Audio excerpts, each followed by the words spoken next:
Good evening and welcome to Hot Topics from the Soul. I'm your host, Dr. Valerie Parker Hagan, and I'm so glad to be back with my co host. Dr. J.R. Thicklin here. And listen, it's been a couple of weeks since we've actually been together, kind of like flying through the air at different times. But it's good to be back with you. I tell you, it's a whole different feel when you're not there. I'm telling you, that's for sure. And I'm I just glad to know. be here on this last Tuesday in the month of November. 1 month left.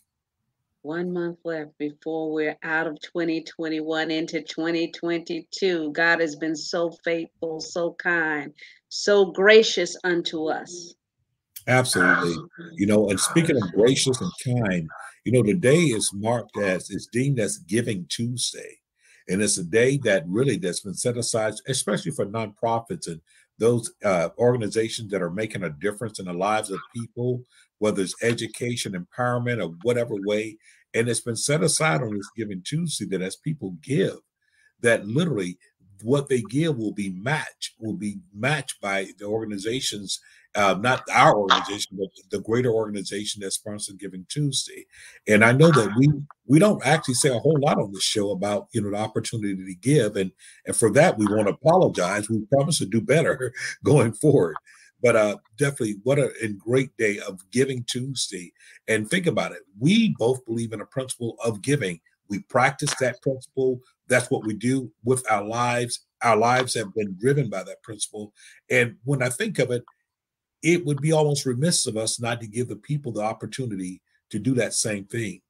And they can do so tax deductible, a tax deductible nonprofit organization, those individuals that might say, hey, listen, I need to do this even for nothing other than a tax write-off. Feel free to do so inside of our organizations, and it will be not only a blessing to us, but it's going to be a blessing to the people that we serve. We're educating people, we're empowering people, not only about domestic violence, but other social determinants that impact our community, but even more so.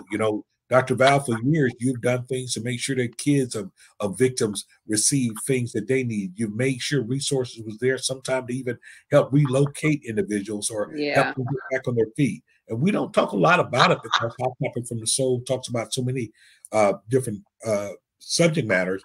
But we want people to know that we're not just here just gapping or yapping our gum. We're actually people that are making differences inside of the world, and I'm very proud to be associated with you, my dear friend, because in fact I know that you're not new to it, you're true to Oh, bless your heart. And see, that's why we're partners here. We it. really don't talk about the extent of the work we do behind the scenes. People just see us here having this broadcast every Tuesday night, 8 p.m., and have no idea what goes on behind the scenes. You've been, speaking out against, the limitations on voting rights, as Absolutely. well as domestic violence. It's so much that you do. You're a minister of the gospel, and when people break down in their family dynamics, you're there to help pick up the pieces, especially when someone is killed, or you work with mad with drunk drivers. I mean, we do a lot behind the scenes and we don't talk about it a lot because, well, I know I don't talk about what I do as it relates to domestic violence because it is a private thing. I know when I went through my domestic violence situation, it was embarrassing and very humiliating, to have to go through that. People saw the outside and saw that everything looked fine and dandy, but behind closed doors, I was at war every day fighting for my life. And so it is like when I work with families, it's during the holidays and back to school. I know what it's like. Holiday times come around, people are getting gifts, and they have these big old trees and they're spending 4 5, sometimes $1,000 on Yeah. Christmas for their kids. And I didn't have that. I went to Salvation Army. God bless them, because it was something. So I make it a point to give to those families that have three or more children, because I had four. So if you have three or more children and you're in distress for the holidays, I would give out toys and stuff. And as I followed families that I've supported throughout the years, their kids are Yes. getting older. So I reverted from giving toys to giving gift cards because they need personal stuff. They don't need toys anymore. They need personal stuff to groom themselves. And, if they have money left over to get like electronics or something like that. So I've given gift cards the last like the last 4 years, and then back to school, give school supplies, etc. So we do a lot of work behind the scenes to the public, and those of you that know me know this is what I do. And I've been doing it since 2009. Dr. J, he partners with me, and I also partner with other nonprofits because Absolutely. sometimes they don't make their quota for the demand they have. So Soul of a Woman has partnered with few nonprofit organizations to help pick up the slack. So we would invite you to support us and visit our website. Mine's is from the soulofawoman.com, from the soulofawoman.com. And then if you're listening by Facebook, on my Facebook wall, I have a link where you can simply click to get to that. And Mhm. I have Cash App. A lot of people's like, I don't want to give my credit card and stuff like that. All I did was Cash App. Well, this is my Cash App. $ Valerie N. Parker. I spell my name with an O. Valerie N. Parker. That is my Cash App, but I would prefer you did it through the website. That way I can keep track of you and be able to send you out a thank you card and with a um, tax donation card letting you know that you did support the Soul of a Woman, which is a nonprofit, and Dr. J.R. Thicklin. This is his website where you can go and follow him. And he also has Cash App that you can go to as well and give to him that way. $ Man of Purpose 2000. Man of Purpose 2000. I love that, Dr. J. You gotta show me how to create a Cash App for that because I like doing, like I said, everything through the website. Because the thing about going to my website is there is so much information to help individuals that are going through domestic violence, going through suicide, going through health issues. So I want you to go to the website so you have the opportunity to peruse through the site and see the different things I am doing, not only local but abroad.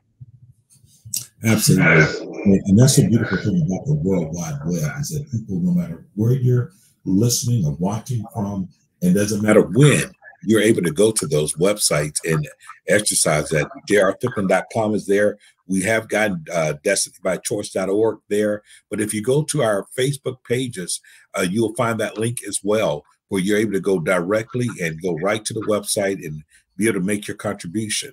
And once again, I want to say to those of you that may be saying, listen, I need to be able to meet a certain tax write-off quota. Our organization welcome it. Uh, Once again, you'll receive a receipt, a letter indicating your gift, your contribution, and you'll get a letter indicating that you have done so because we want you to know that we are thankful for what you're doing. And most of all, you'll be helping people that maybe you don't see and you'll never see, or people that you may have passed by and didn't know they were going through. I Right. would tell you in just the past week alone, I've gotten calls from a mother and her a mother, single mother, been in an abusive relationship, have gone through it. Now she's transitioned to getting her own housing and things like that, but she has some difficulties right now. Some of the other traditional resources are unable to help her. She heard about Yeah. us, she reached out to us, and I reached back out to you, the public, to say, help us, help others, and empower others, because we never know who's in that situation. And guess what? It could be someone that we love, or if not, we ourselves. And that kind of brings us to the point, especially during this time of year, when we start talking about family, and finances and holidays, it brings Yes. a lot. I just returned from Houston Saturday night from a great time of Thanksgiving with my family.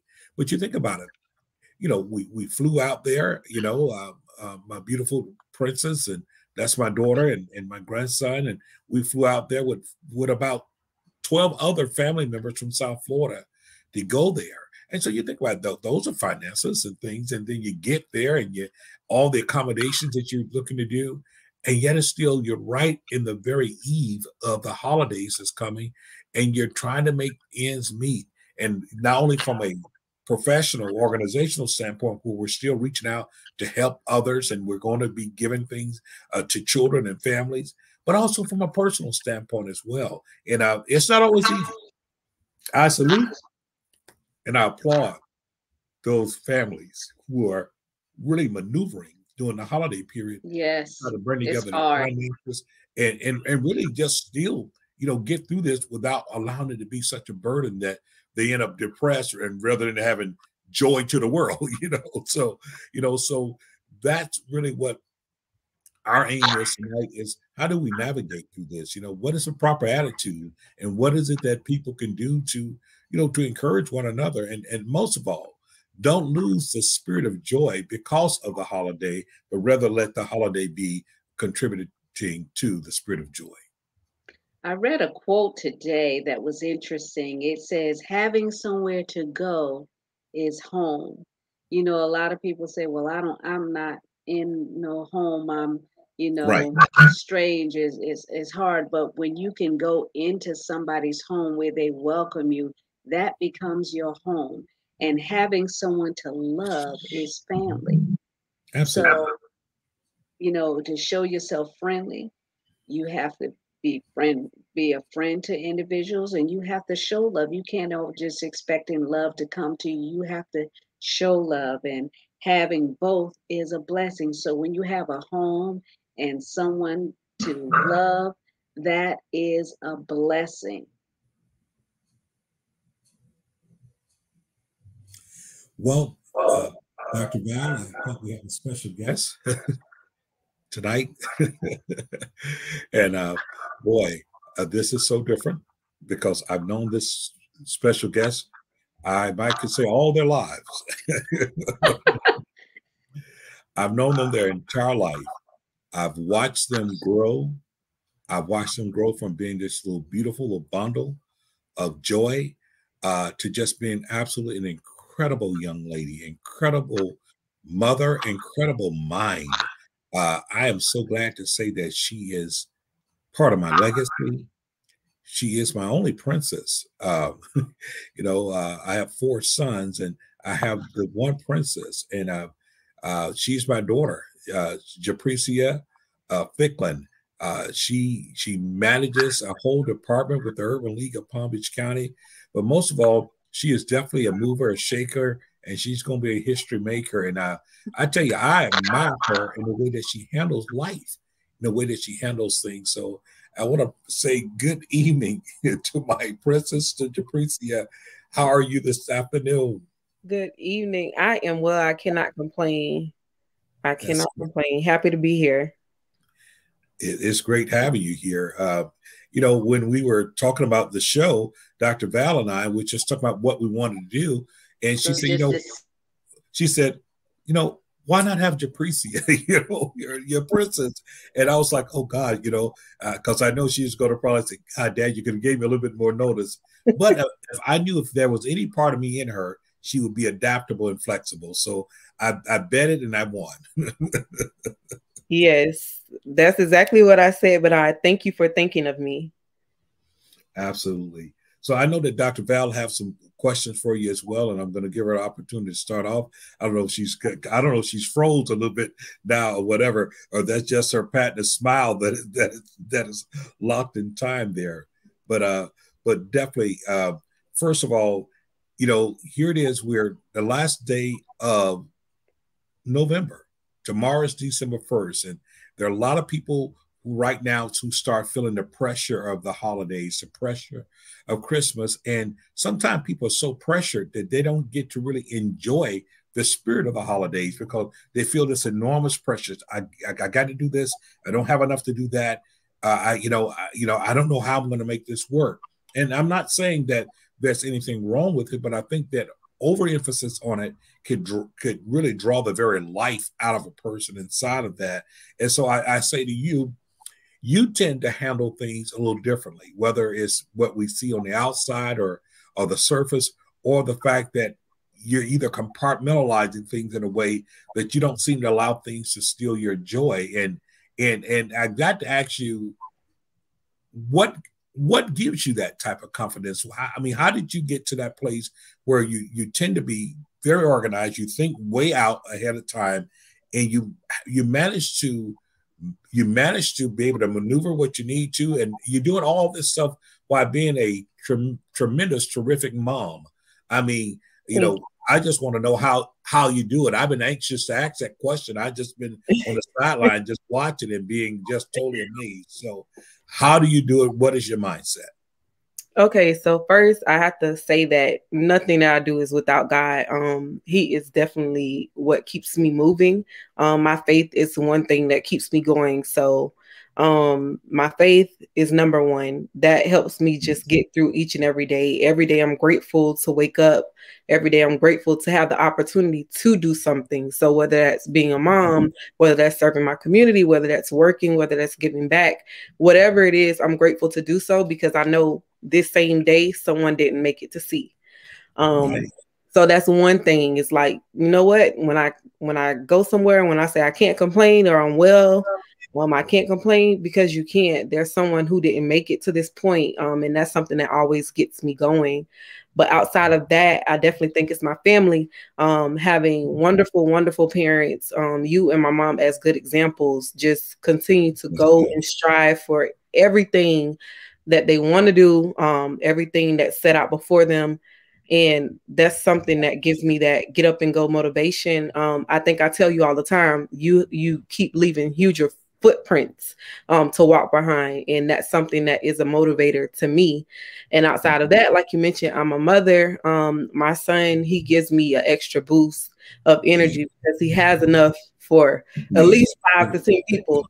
So he gives me an extra boost of energy to just keep things going and remember that there's joy inside every moment. I tend to look at the things that are positive, whether than focusing on the negative, because those things are what give me the next bit of inspiration to get through the dark times. So for those that are going through the holiday, I always think of don't stress what you can't control. That's one thing that I have it written down. That's something that I kind of, one of those quotes that I constantly remind myself of, because there's so many factors in this world that people stress about that they have no direct control over. And stressing about those things can literally drive you insane.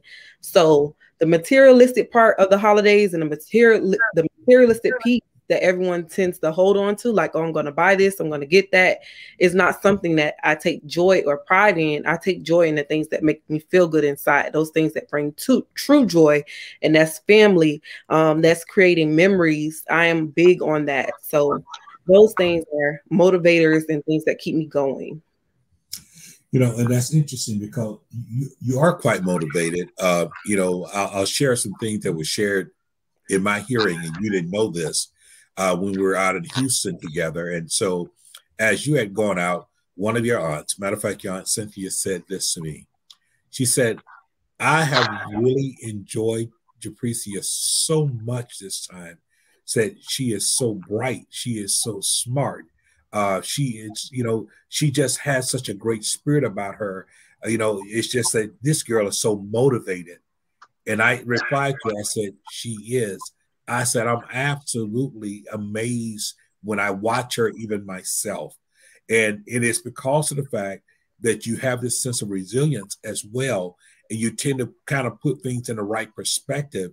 And I have to tell you, I'm not so sure that's everybody's outcome, because the fact to get overwhelmed by all these things, for some reason we've allowed the holidays to be some type of status symbol for us. If I don't get this, then I'm in a different status. If I'm not able to get that, it lowers my status or whatever. And yet it's still with you. I mean, first of all, you're full of surprises, and I say this all the time. I don't know how you do it. But you're full of surprises. You're always so thoughtful for everyone. And what people need to understand is that although you're the only girl, you come from a big family. I mean, on both sides. I mean, you got a lot of folks, and you're always so mindful of everybody, and it blows us all away. I know it blows me away, and yet it's still inside of it. You're thoughtful. You give thought to what you're doing, and you go after it. And I have to say myself, I've never witnessed you become disgruntled because I got you this gift, and you only gave me that gift. And I think it is consistent with your attitude of being grateful and thankful for what you have. Yes. Did I get that right? I mean, that's just my observation. And trying to be observant without being biased. That really am. Yes, that's something you have to be grateful. And I mean, of every little thing. Because sometimes we as humans, we focus on every little bad thing and it ruins our mood, it ruins our spirit, it ruins our day. I'd rather do the opposite. So every good thing I'm thankful for, even when traffic goes smoothly in the morning when I'm on my way to work. I'm thankful for every little thing that makes up a great day. Things that are come up as obstacles. I think of the skills I possess to get through them. So you know what? I've handled something like this before. It might not be as quick as I want it to turn around, or it might not happen the way I thought it would happen. I can get through it. I think my resilience just comes from me knowing things that I've gotten through in the past. And you know how they say this is little to a giant? Yes. That's how I see it. So some things are bigger than others, but I know I possess that inside of me to get through those things. Wow. Did you imagine yourself at this place? Now, I remember you in junior high school, then high school, and then college. Did you ever think you would get to this place? No, but yeah. And I'm going to say that because I always knew what I wanted to do in a sense. I've always had that heart for the community, that heart to give back, that heart to share light. But I also didn't know in what capacity I would be doing it. Mhm. So every chance that I get to kind of do that, and I don't have to have recognition for it, and that's a lot. I'm sure my dad can attest to. I will literally walk into a place, do something, and not share my last name because I don't want anyone to just hand it over to me because Yeah. they're familiar with who my dad is or who my family is. I love just to give and share that light. And then one other thing about me is I'm not prideful. So you can literally, I can give someone something of a huge that truly blessed their whole life. I won't record it. I won't ask for a kudo. I don't even want you to tag me in the status. I just want you to enjoy it, and I want to see the reaction and the joy that you get when you receive it. And that's how I am. So yeah. I am so thankful for you and for your brothers and for my children as well. Yeah. I guess they're all chips off the old block because my kids are givers too. They live in different states and they're like, Mom, I'm doing such and such and such and such, and I'm so proud of them that I don't have to say, I need you to help this person or do for this person. They already know that it is their reasonable service, and struggle is good. The struggle is real. There's a quote say the struggle is real, but struggle is good because it allows you to appreciate where you've been so that you can get to a place where you can give back. Our destiny, you said destiny by choice. Yes. So is that explain how you came up with that, Dr. J? Well, it's so amazing. The whole concept of destiny by choice came about. It's a quote by William Jennings Bryan, who says, "Destiny is not a matter of chance; it's a matter of choice." And so, what I internalized many years ago, because destiny by choice is in its 21st year, but what I internalized then was destiny was not something that was left up to chance. In other words, you wasn't going to accidentally walk into your destiny, but rather destiny is a choice. It's what we choose. Each and every day of our lives, we have an opportunity to make a choice. We make choices several times a day. Think about it. We make choices whether it's going to be coffee or tea. We make choices whether it's going to be the blue socks or the black sock. We make choices whether it's going to be the brown suit or the gray suit. We make choices all day long. But then there are choices in our lives that impacts us even greater. So it is so important that people don't think that they're going to accidentally bump into destiny. No, destiny is not a matter of chance. It is a matter of choice. And so we choose, like we can choose to listen, we can choose to take it in, we can choose to reject it. And so when I look at my children and when I look at the ones that I know I've been entrusted in their lives, you know, the mirror will reflect whether or not they chose to take it in or they chose to reject it. The mirror will. You know, I don't get a chance to stand there with a scorecard and say, okay, 8.3. No, no, no, no. Life itself will produce the results of that. And that's what we want to do. And it's kind of like what Japricia was saying as well, is that when she gives to people, she's not doing it for a Kodak moment, but she likes seeing the expression that may come to their face, because at any given moment, we have, at any given point in our life, we have an opportunity to create a defining moment in somebody else's life. Yes. We're also held accountable to being able to embrace the defining moment in our lives. And sometimes the defining moment in our lives are not always a good thing. Sometimes it is the greatest crush or the greatest pain that we've gone through, but it defines us, it redefines us. And that's one thing that I so love that Japricia said. What continues to keep me going, my resilience is based upon the fact I look at what I've come through before. Man, what a way to be informed by what you've come through already. And that gives us the confidence that we will get through it, you know. And so, you know, that's kind of the way we look at destiny. We look at life, because the fact we all have been given this. Think about it. We use terms like, man, I just don't have enough time, not enough time in a day. Well, guess what? All of us are given the same amount of time. There's 24 hours in a day. Nobody gets 26, you know, nobody gets 28, and nobody's been shorter and you only get 12. No. Right. It is what we choose to do or what we allow ourselves to do in that time. And so the more I rehearse that, the more it reminds me that I'm more than capable of achieving things that I need to. Well, you know, Japricia, your dad and I are advocates of change. What would you like to see change in your dispensation? It's a lot. What would I like to see change? There's so many things, but I think, I mean, you're a young adult now and you're a mother. What would you like to see change so that your son will be able to get the same opportunities that you have or greater? I think change is systematic. I think I am going to do my best to prepare him with the tools, the education, having him just be bred a different way, kind of like my parents did me, his faith, his integrity, and those things will take him far. But there are some changes that are up against him systematically, and if those things could change, him being a young male, I feel like it will allow him to have greater chances. But one thing I can say, we're talking about family and finance. I think my job as his mother is not to always cling to the materialistic things, but for me to set him up financially. So creating that generational wealth for him, creating certain tools and opportunities for him to have within himself. So that way those things systematically that might be against him won't be such a huge factor, because he has the tools and the things that he needs, especially financially, to get to certain levels. Because we all know we're here in America, and like they say, money talks. So him just having those tools to come and kind of, I don't know how to put it, kind of be up where the system won't really see him if he did not have these things.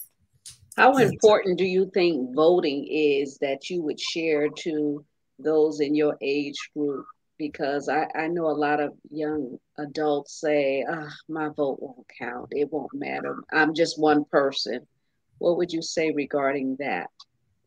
I give to everyone my age, and even those that are older that don't believe the voting counts. If it did not matter, they wouldn't have fought so hard for us not to be able to do it. So even though you feel like, oh, I voted for this and they said this percentage of people voted for that and we still didn't win, or this still ain't changed. If it did not matter, they wouldn't have fought so hard for you not to do it.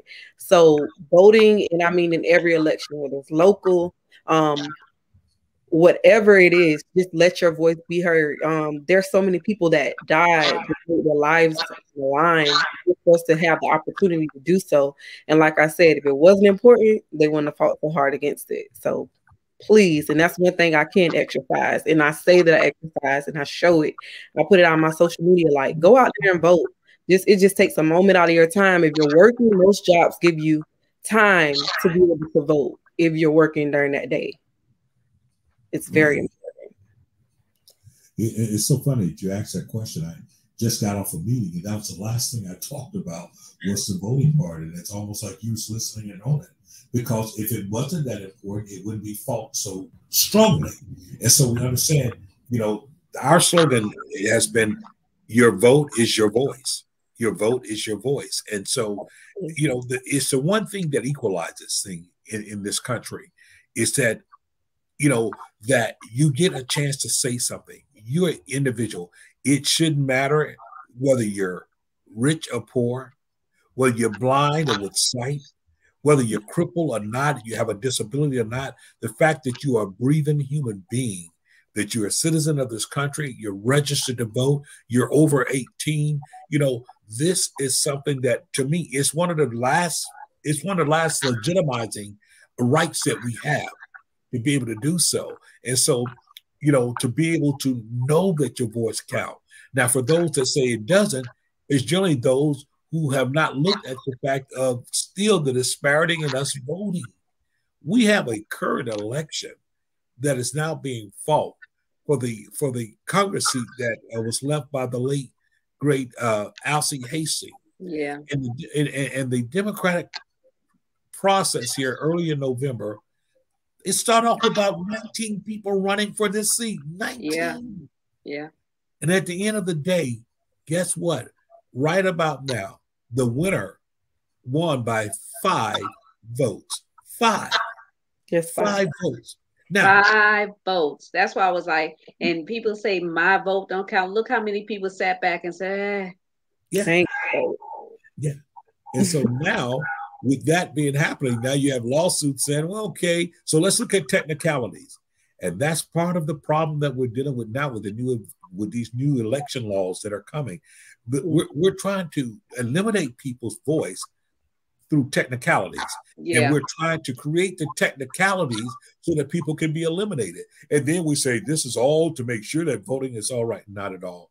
What is right about a person not being able to receive water while they're standing in long lines just to exercise their vote? What is right about eliminating drop boxes and things that people needed to be able to drop those ballots off, or even churches and trusted friends being able to take your ballot and say, I will go and put it in the drop box? What is right about the fact of eliminating the time for early voting? What is right about requiring people to have to re-register every voting cycle to be able to cast a mail-in vote? What is right about it? There's nothing right about it. But why is it being done? Because it suppresses. It is meant to discourage you from going out to vote. Now, listen, it doesn't take a genius to recognize that this thing is so privileged, it is so precious, that it's been willing to be fought for on the highest level. As a matter of fact, the truth be told, the 2020 election turned out exactly like it was meant to. The highest turnout in American history. More people voted. Watch this. In the midst of a pandemic, Americans said that, listen, rain nor shine nor sleet nor snow nor pandemic or whatever is going to stop us. But many of those votes was cast through what? Mail-in ballots and those type things. Why? People was trying to remain safe in the midst of a pandemic, but they did not want to abrogate their constitutional right. Mm-hmm. This is why it's so important now. Because guess what the reward for 2020 election, that great turnout was? Let's move the goalposts. Let's move the goalposts. Let's just keep moving it. And so we come up with these type of laws, and they're meant to do what? Discourage. Suppress. And it meant to suppress Black and brown voters. And I have to say it, when people are bold enough to call out names like Stacey Abrams and say, no, she will not get by with this. When they call out names because people was willing to organize, That tells you that's a lot of boldness there. But guess what they're counting on? They count on us to become discouraged. They count on us to get frustrated. They count on us to say exactly what we heard earlier. My vote don't count. So whether you vote or not, think about it. Those individuals, are they coming in your neighborhood talking to you? Are they even coming to your churches to talk to you? No, because they're counting on you remaining out of the process. And the thing we have to do is not accommodate them. And it, Let's. you know, and the thing is, this affects our family.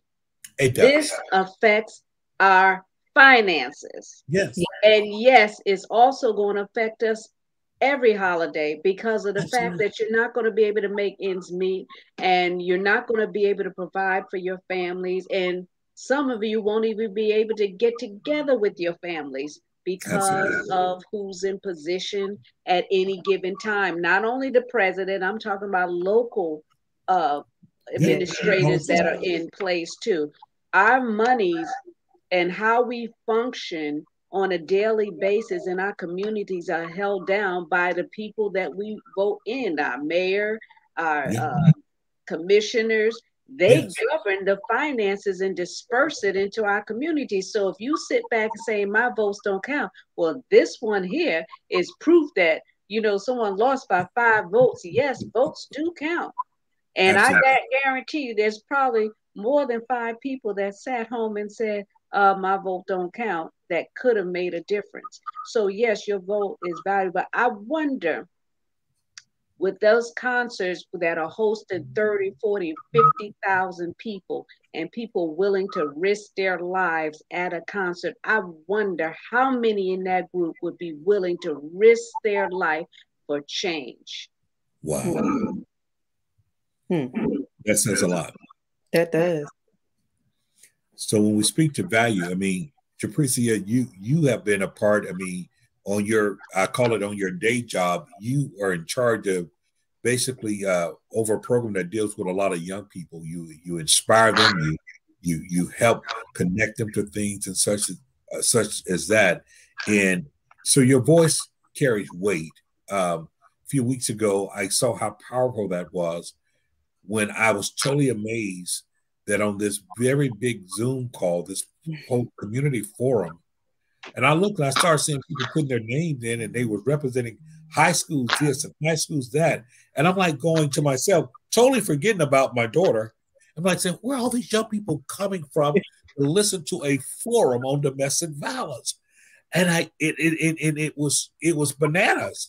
And then when they opened it up for questions from them, what came out of their mouth was totally amazing. Their Wow. thought processes, how they seem to understood how this action that supposedly is private impacts people personally and publicly. And Mm.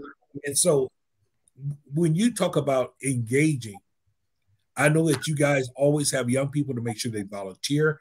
You guys make sure young people understand you want the rewards and the duty of just civic service. Yeah. The quote I love is the fact that service is the rent that we pay for, for being here on this earth. That's what it is, So, for you, Mm-hmm. do you feel that you are passing it on inside of teaching this, guiding young people? Are you helping them to prepare to see their future? Because I'm thinking now about things that you all have done. I remember one function I saw you guys that you all had these wonderful shirts. It was like talk like Malcolm, just like Martin, and you got so much so that I begged you for one, and I finally got one. Praise the Lord. And but I was so impressed because of the messages that was going out, and so I kind of want to lean back to what Dr. Val kind of asked you before. When you reimagine this world, what type of change you want to see? I want to connect that.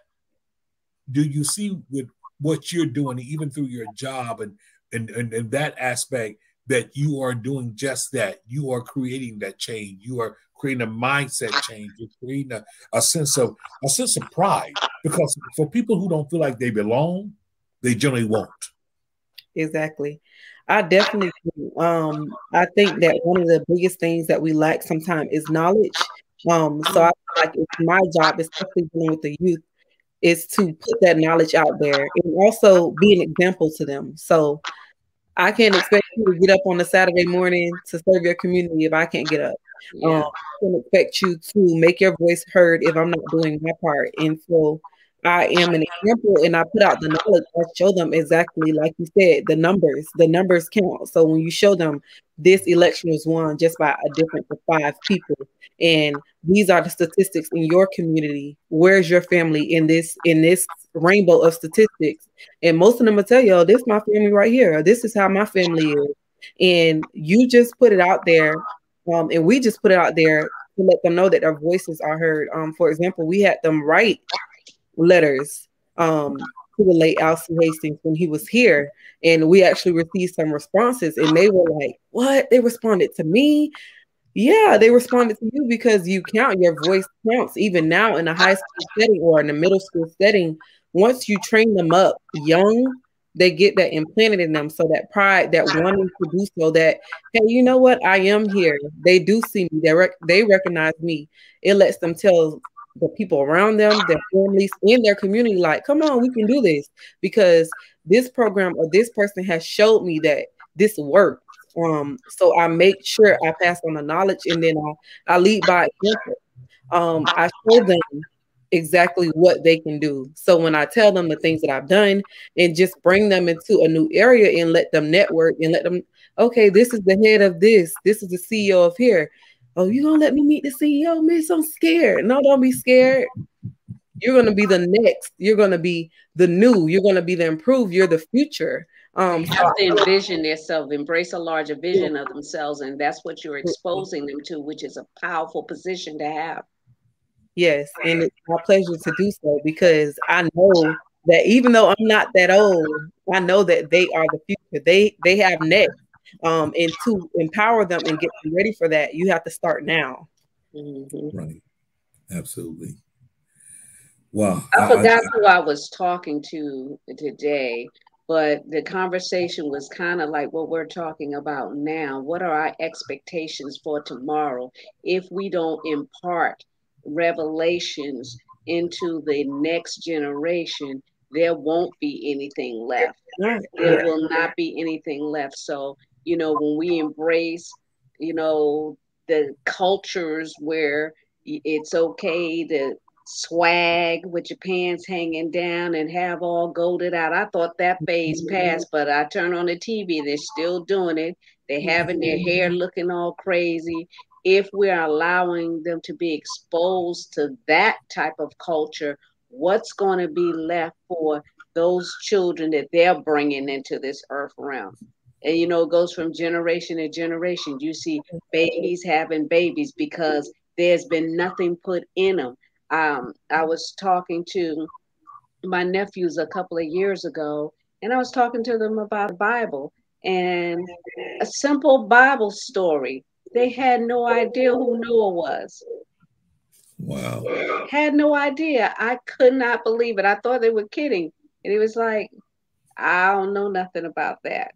So if we're not imparting in them and explaining to them the process, explaining to them heritage, our ancestries, then there's not going to be anything left. All they're going to want to do is go to rage concerts and smoke and drink and act a fool.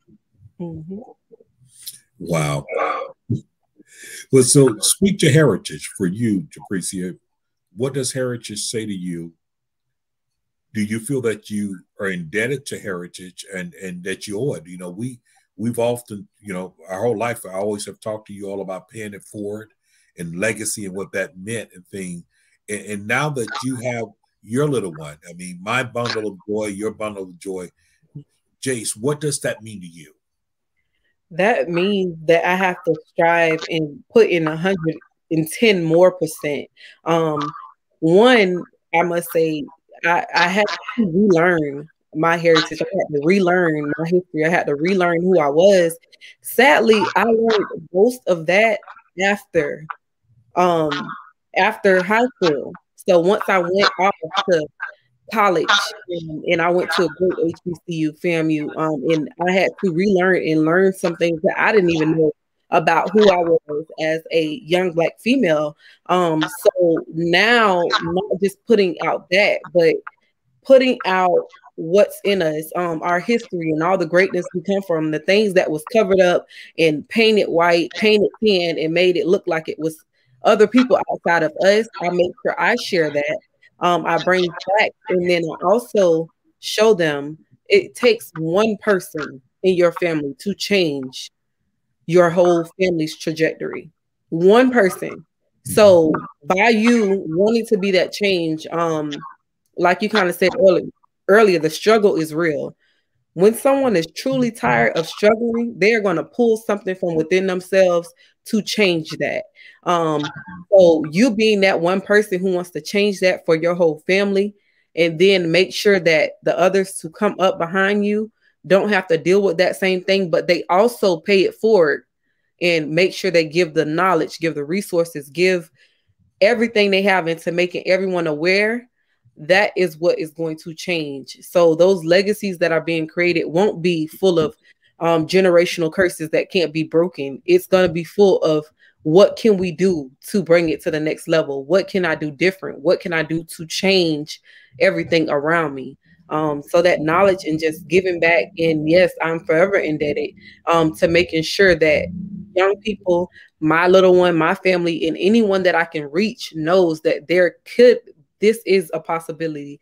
There is resources, there is change, and it starts with you. You can't just sit back and wait for policies to happen. You can't just sit back and wait for things to be created for you. You have to be a mover and shaker and create some opportunities for yourself if you want things to change truly. So yeah. I think if I'm hearing you right, you talk about that change that you want, the power, but when you have a blueprint, or you have somewhat of a roadmap of that, you talk about the internal attributes, determination, even pride. Pride is not always a bad thing. When you have pride, or when you have a family of people who are prideful, they are very proud of where they are, where they come from, or they're very proud of what they've accomplished. It's important to build upon that, right? Absolutely. Because you spoke to the fact that for those who, you said it only take one person in the family to change the whole trajectory of the family, but that person must do so recognizing that is a degree of power to do so inside of it. And so what would you say to a person now, because you know what it's like to have life spoken into you, to have expectation. I don't know if you remember the old adage I always said to you all, that expectation is the fuel that drives dreams. Expectation. If you don't have expectation, then guess what? What fuels drive you? You're now a mother.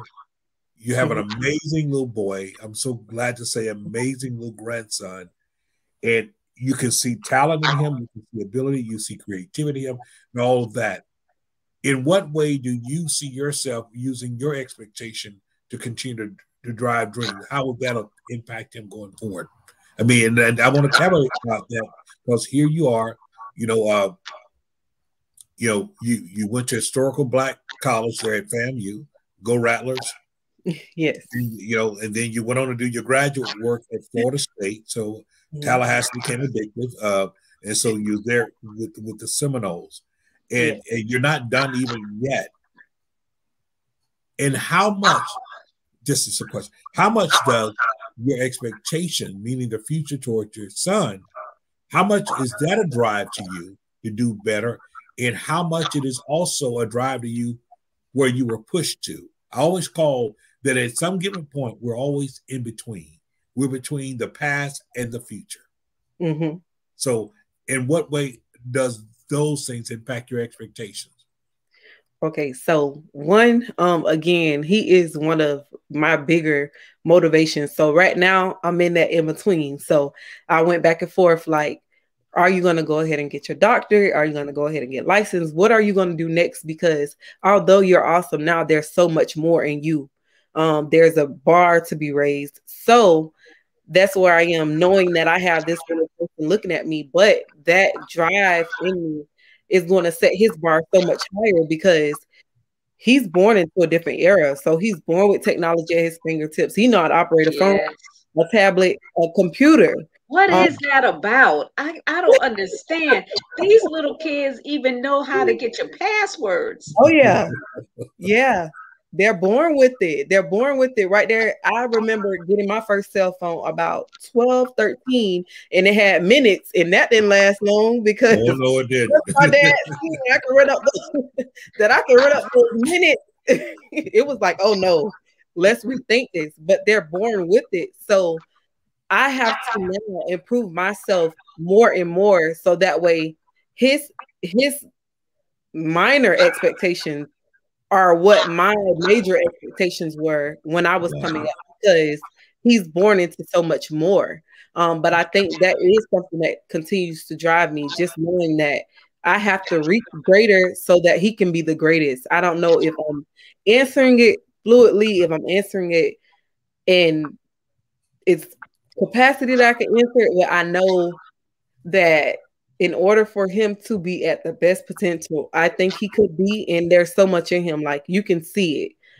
You can see it. Yeah, a lot of these And, kids, they were here yeah, before. I think Yeah. he definitely was here before. But we watched the movie King Richard, and it was something on there that the sign he had. If you fail to plan, then you plan to fail. And I was sitting there looking at it and thinking about how he planned out their lives before they was born. And I like to think I have a little bit of that in me too. I thought of all these things that my son would be like and the things that he can do. And I want to make sure I expose him to all of that. So I give him the creativity to tap into his musical abilities, to tap into sports. Even if he want to act, I definitely make sure he tap into his modeling. And then him being smart, I read with him. I make sure he knows a lot of things. And at the age of 2, everyone will tell you, man, he speaks really well. He can have a conversation with you at 2. Um, so I just make sure that I am providing him with the tools to make sure that Yes. he can do whatever he wants to do. And I know it sounds cliche, like, oh, you can be anything, you can do anything. But literally, I'm making sure that the tools, the knowledge, the exposure is there so that he indeed knows I can actually do anything. I can really And do it. that right there is the best advice you can give him to take him throughout into his adult. Yeah, I mean, that's the advice my father gave me. He said, little girl, you can do or be anything you want to be. It's up to you. And then Les Brown topped it off and said, greatness is a choice. Are you going to choose Yep. it? And I know he said destiny is a matter of choice, and he has no choice but to be great because everything that has come before him is great. So I have a great father, I have a great mother, I have greatness that was already instilled in me and shown Yes. to me. And it almost makes me, it gives me a hunger and a want to be greater. And it's not just materialistic, it's not just finances, although that's important, it's just a lifestyle overall. Being able to be great in a way that you don't have to second guess, that people understand who you are, they know your presence, and I can leave any room knowing that everyone got this impression of me. I'm true, like I have the integrity, I give all of me, and you don't even have to give me a parade for it because I know that feeling that I get when I do it, that suffices for me. And I know now that I have an audience looking at me, not just my son, but the youth I serve in the community that come in contact with me. So, yeah. Yeah, Wow. I know there are people that are saying, well, I didn't have anybody to impart anything about being great inside me. But yes, the mere fact that you're still here, that you're still functioning, that's greatness. And remember that your greatness isn't about you puffing yourself up to be great. You are created to be a servant. You don't have to be a minister of the gospel to be a servant. Just being kind and giving and loving to individuals will empower somebody to be the better version of themselves. So don't even look at the fact, well, I don't have any profile parents and this and that, and nobody's around me telling me I can make it. I'm telling you, you can make it, you can succeed. You're always your greatest asset. And because you're still here, you can build on what you do have, and that is you. Absolutely. Wow. Dr. Val, you and Japricia both, you said something that is so important. I think people miss it. What you have just expressed is also the sense of being thankful. We just got through celebrating Thanksgiving, but part of being thankful is just acknowledging. We say thank you when a person have given us something, whether it's a compliment, a service, direction, or something. We say thank you, and that's important to say thank you. But even deeper than that, that thank you is perpetuated inside of what we do, inside of the lives of others. Some people, even when they have it good, they can grow to be unthankful. Why? Yes. They Because want more. they're so focused on what they want that they're Yeah. not thankful for what they have. Yeah. And whenever we're so focused on what we want and we disregard what we have, that means that we become unthankful. That is the definition of if you would, of a hedonistic society. It's because of the fact we're not thankful. But when we are thankful for what we've got, we can appreciate and embrace where we're going. And that's the atmosphere we want to. We don't want to feel the sense of entitlement, but we want to be thankful. We want to be thankful for what we have. We want to be thankful for the road ahead of us. I want to be thankful for some of the bumps and bruises I got along the way. I'm thankful for them A because lot of those are bumps things and that have bruises. come with me. And listen, and those are the things that oftentimes open our eyes, right? It revealed to us who we are. You often hear me say adversity introduces a man or woman to themselves, but there's a revealing that happens. That's an uncovering. There's a Greek word called apocalypto, which means to uncover, to reveal. And sometimes in life, until we have those encounters, we have not had an apocalypto experience. So it's not been uncovered who we are. So we don't complain about what we don't have. We just make it up in our mind. We're thankful for what we have, but we made up our mind we're not going to remain here. Okay, we're going to keep on moving forward. And that's what changes. I'm so glad that we will continue to make sure that you keep going. I'm going to close this part by simply saying, I remember a few years ago, you attended one of the very few birthday things I had. Anyway, that's a whole other thing. And after everyone had did all their, toasting of me, I remembered you stood up and you said something I will never forget. You said, all those great things you said about my dad, everything, they're good. You said, but imagine growing up with him, having him to be your father. But the thing that stood out to me the most that you said today is said that, Dad, you keep raising the bar. You keep raising the ladder. You keep reaching. You keep going high so you make it go high. And I believe that's what we are called to do. And I think that's what I just heard you say even about your son, about Jason. I got to raise that bar so that he can continue to go higher. And if we all look at that, we can lift our families, we can lift our neighbors, we can lift our generation Yes. because we're willing to do so. And guess what? Holidays will be very, very much welcome when we get Yes. together because we can look at the fact that look at what we've come through. Look how God has blessed us. Look at what we've obtained. Look at it. And we can do that knowing that, hey, we haven't always been here, but God have always lifted us. So I'm thankful. Once again, I'm proud of you and stuff like that. Ooh, you must have some happy parents. Lord have mercy. Anyway. Thank Dr. you Val, so back to much you. for For being silly. joining us, Japricia. It is good Thank to you, see Pat. your face again and see the sunshine. And thank you for empowering individuals today to let them know that regardless of where they find themselves in life, that they can make a shift for the greater. And we are counting on them to cause the shift for the next generation because our children are having children and they will have children. Right. So we have to build a legacy to keep the family strong and to keep the finances strong so that when the holidays come, you have something to really come together and celebrate and be thankful for. And remember, if you want to have friends, you must first show yourself friendly. Good Absolutely. night and God bless and have a good evening. Thank you so much.